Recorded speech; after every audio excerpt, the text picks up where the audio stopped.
Hello. Hi, How are you?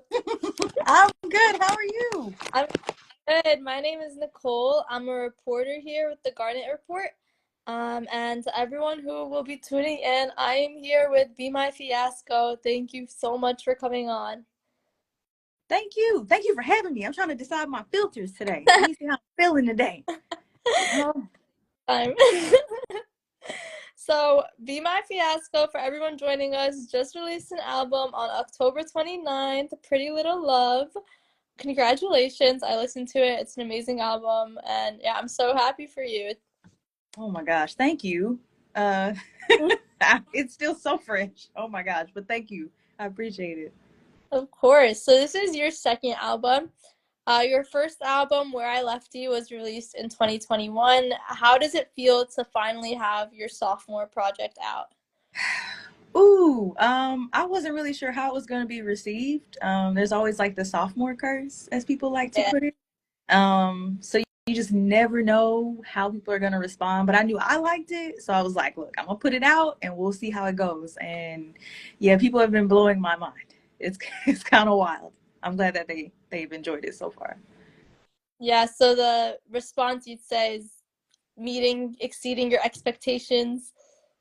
Oh yeah, not gonna lie, I thought it was just gonna be me. Like I was okay, like nobody else listened and it was just me. I was like, okay, I'm just gonna like if it's just me and I'm the only person streaming this, it's okay. But yeah, no, it's been really, really cool to see people resonating really with all the songs in their own way. So Mm.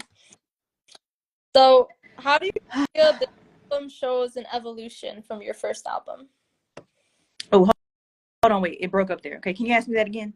Yes, I said, how do you feel this album shows an evolution in your artistry since your first album? Ooh. Wow. Well, there's 3 years in between. First off, hold on, maybe there we go. Okay, that's better. Okay. So there's 3 years in between projects, which hopefully we never take that long again. But sometimes you have to do a little bit of living, is what I like to say.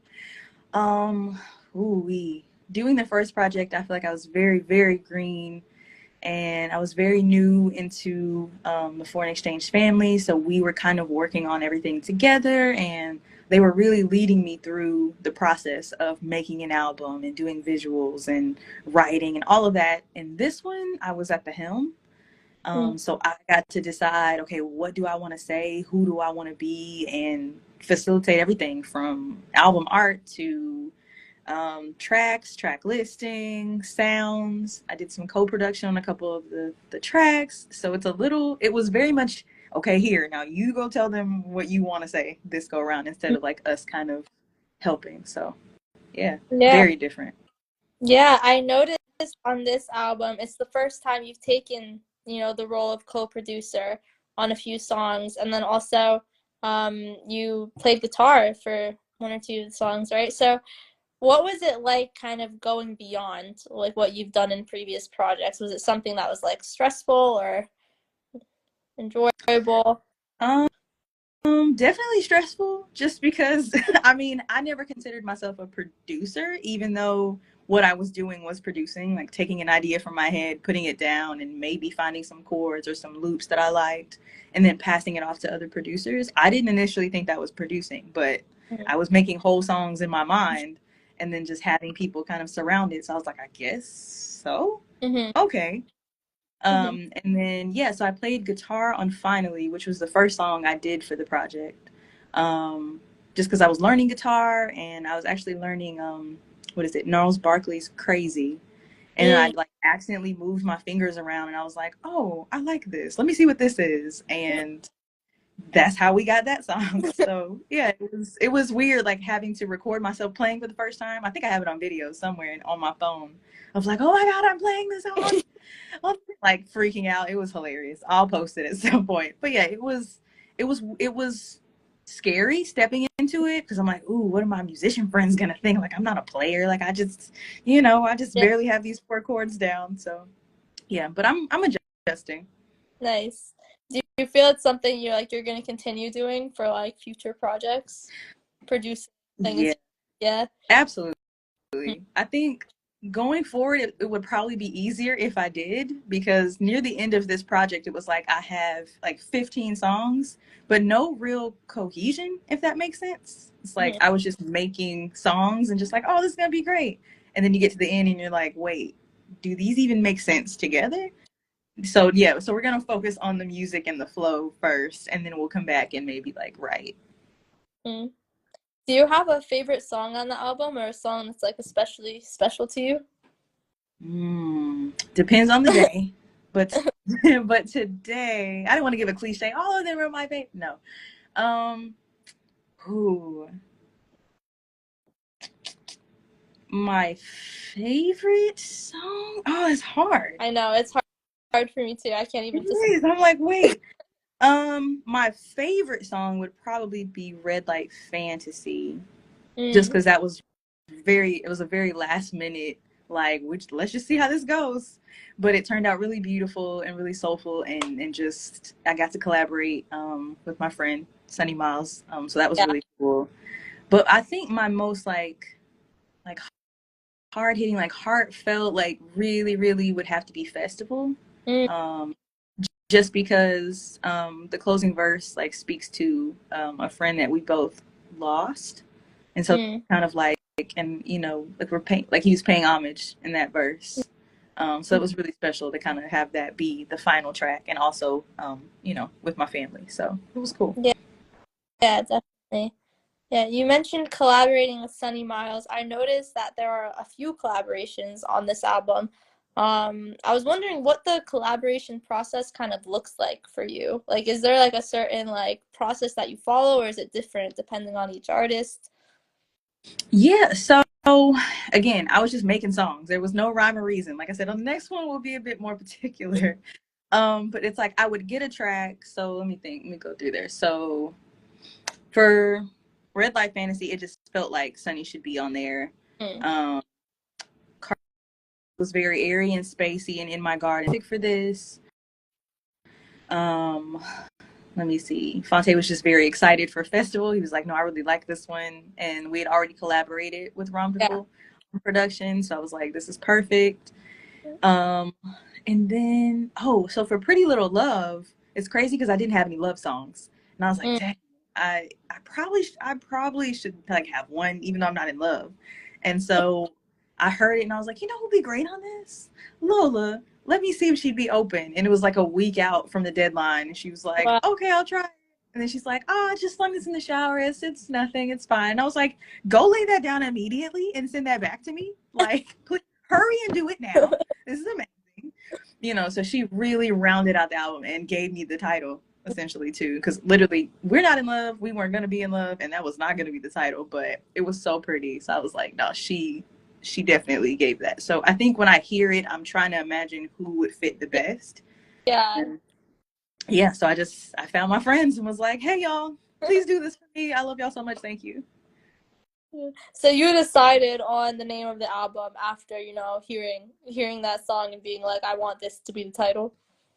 Man, I went through like 4 different iterations, and like none of them fit because the content kept changing. It was like, oh, I'm gonna start, and everything was kind of like dark and like heavy, and I was like, but I'm not there anymore, because I'd been working on this for years. So in the Yeah. beginning, it was rough, and now, right, this is different. And so yeah, we did the song, and I was like, nope, this works. Let's go with it. I had a couple weeks, so I was like, nope, let's make a decision. Mm-hmm.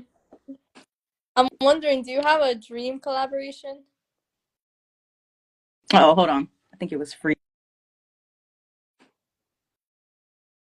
I'm ready. All right, cool. I was wondering, do you have a dream collaboration? Ooh. Do I have to pick one? No, you can pick a few. Okay. Okay. Let's see. On the writing side, like I would love to write with like a James Fauntleroy, just because he writes everything. He's like my favorite songwriter of all time. Or at least in this current phase of my life. Everyone's gonna say Beyonce because of course. Yes. But let's see. I'm really trying to be like, who would I just be like, probably like Stevie Wonder, Yeah. something like. I did Yeah. get to see him at his show when he came to Greensboro, and that was insane. But yeah, probably Stevie. Yeah. Mm-hmm.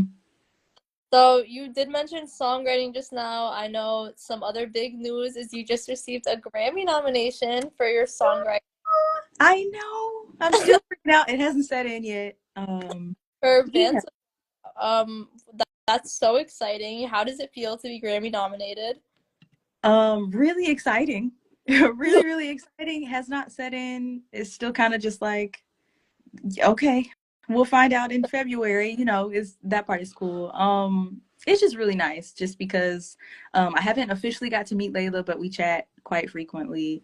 I got to meet Phil, who produced the album and who I was a huge fan of since like college. So that's crazy. And then of course doing it with Fonte was just, it was just fun. It's like, oh, a family affair. So I'm excited to see what happens. I'm claiming it now though. So we'll recircle back around in February. How did you find out, or what was your initial reaction? Where were you? What were you doing? Like,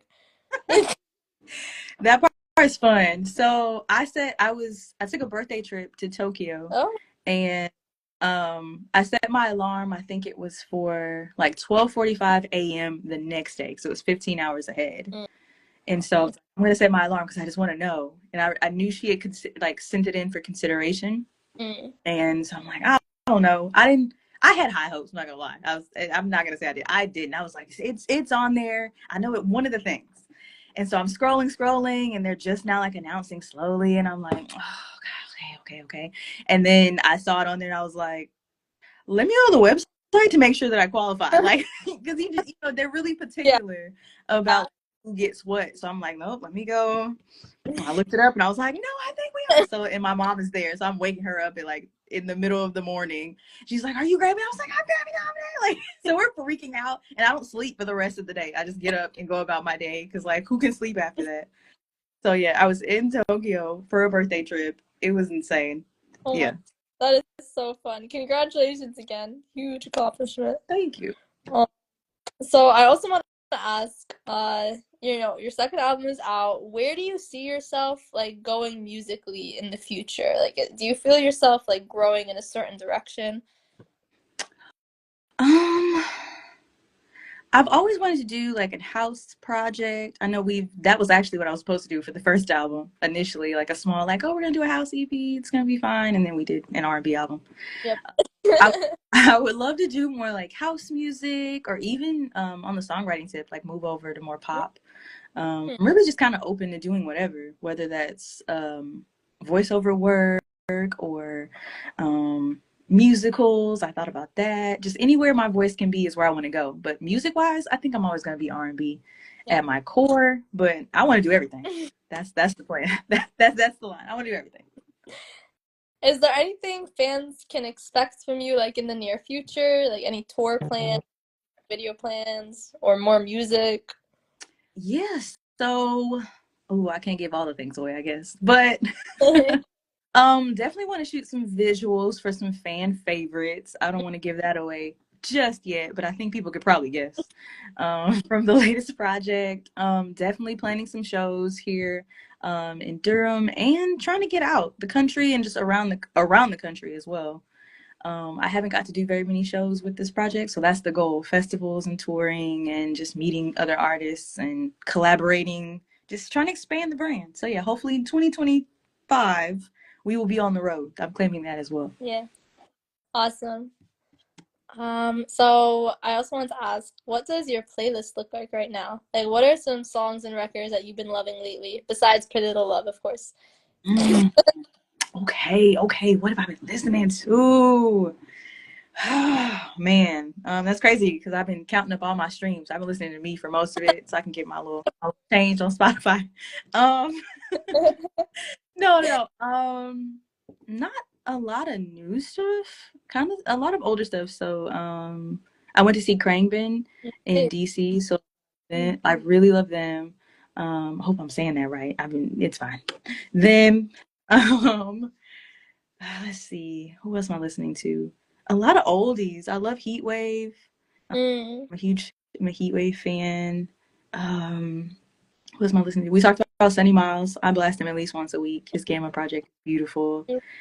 And then of course all the FE projects. We dropped so many this year, so I kind of just cycle through whoever I can. Oh, and I really like a guy. I think it's Emok. I think it's Kwame backwards, but it's Emok on his socials. And I love everything that he drops, and I hope to collab with him at some point. So when we mentioned the collab person, like he's definitely on my list. He's just fun and he just gets it. I hear his things and I'm like, I would do that. That's exactly what I. Cool. So you have been releasing music for a few years now, obviously. I wanted to ask, what are some, or like, what would you say has been like one of the biggest challenges in releasing music and being part of the industry? I think the visibility and funding probably. Visibility is, I feel like we are like battling for like attention. So sometimes it's less about the music and more about the personas and the personalities versus the actual music itself. So I'm not only battling like a Lucky Day or whoever musically, like I'm battling them content wise. So it's not, I'm just not up against, your music. So I think that part is hard, and trying to figure out like which platforms work for what and where my audience really is, and are they really engaging with me? Are you just liking my things? It's like, oh, that's cool. Are you gonna buy things? It's that piece of and then also just trying to fund my creative life in this era economy. Yeah, I'm used to teaching and having a very stable job and all that, and for the past like 4 months I've been creative full-time, and it is not for the weak. It's very much the wild wild west out here, and you what is it, you eat what you kill, basically. So but it's been fun. I think that, but yeah, I think that's the most difficult part, the visibility and making sure you have money to live, let alone like be on tour or have merch or all those other things that independent artists need. So you've only been full-time creative for 4 months, you said? How did you why did you go like all in? Well, I left my job here. I was program coordinating in the area, and it just didn't work out. It was, you have those moments where you have that push of that pull to like, look, if I don't do this now, it's not gonna happen. And I was kind of forced to do that with that job. I mean, I was already pretty miserable at the job anyway. It was like, let me just see. And it was terrifying. And I remember I called like everybody I knew, any creative I knew that was doing it full time. I was like, I don't know what I'm doing. I don't know what's about to happen. I'm scared. And they're like, yeah, it's fine. It's fine though. Like you'll figure it out. And I'm like, yeah, but I need answers. And they're like, no, you're not gonna have any. It's fine. And I'm like, all right, sure. And we've been floating ever since. It's really, it's a blessing, thankfully. God really does provide. If you jump, the net really will appear. But it's still terrifying on the way down, basically. So it's been like a difficult but rewarding transition, you'd say? Yeah. I gotta, like, anytime I'm like, maybe I should go back, and I'm like, no, I can't. I don't want to go back. As crazy as this is, I don't think I could see myself going back unless I absolutely like had. Right. So I'm doing everything I can to not have to go back. Yeah, congrats. I hope you truly don't have to go back to program course. That sounds like the worst job ever. Thank you. It was fine. It just wasn't this. So now that you're all in, and you have been part of the industry for a while, obviously, but as an artist, like, what is something that you would want to see change in the music industry? I think having artist development again would be really nice, where people take the time to invest in artists, not just their careers, but them personally as like people. Because I mean, like outside of this, like we have real lives with real families and real issues and problems, and those things barely get addressed. So really artist development as far as, okay, so like for example, when I was working full time, I was going to go to grad school to be a therapist, to be a consulting therapist for labels, because I felt like they needed the mental health services. And so that was a really good part of like, hey, artist development is like honing your craft and taking you to the smaller venues before they, set you up on a giant stadium when you just started and had one single on TikTok, like that Mm, part. But also the mental health part, like, are you okay? How are you faring from being a nobody to having millions of followers? You know, like that piece of it, I think is really important. And I mm-hmm. think now people skip those steps. Like you go from an unknown to just full out Pop, in front of pop. people. Exactly. And you don't, that jump is like, whoa, like there's nobody there to help you maneuver through that. Mm-hmm. So I think that to me, we're missing artist development. Now they're just throwing things at the wall, in my opinion, in some Sure. cases. Definitely super important. That's so cool how you were going to kind of focus on that. And It's still maybe. Later, maybe. maybe nice. Nice. Do you have any final message to fans or anyone who could be watching? Let's see. Keep going. Whatever it is that you choose to do in your creative endeavors, whether you paint, sew, sing, craft, whatever that is, just keep going and then find other people, like-minded people to kind of keep you going. And, working across, as Issa Rae would say. And everybody wants like the big, huge, like, I'm going to go work with Beyonce. And you should aspire because she's wonderful. But like, don't forget all of these other people that are grinding and figuring it out with you. And you're going to need them as you're climbing. So keep going, reach out to people. Don't be afraid to ask for help. And go stream, buy the album, Yes. as always. Got to put that out there. Please go do it. Go stream it. Go share it. Go tell somebody about it. Yeah, other than that, stay safe. It's crazy out here. Take care of your mental health. Take care of somebody else. Like, check on your people. And I think that pretty much wraps it up. Of course, wise words. Thank you so much. Like you heard, guys, Pretty Little Love out everywhere. Stream it, buy it, find it, listen to it. Thank you so much for coming on here. It was a pleasure talking to you. Thanks for having me. I'll be back soon. Don't worry. Amazing. Okay. It was so good to meet you. Good night, everyone. Bye.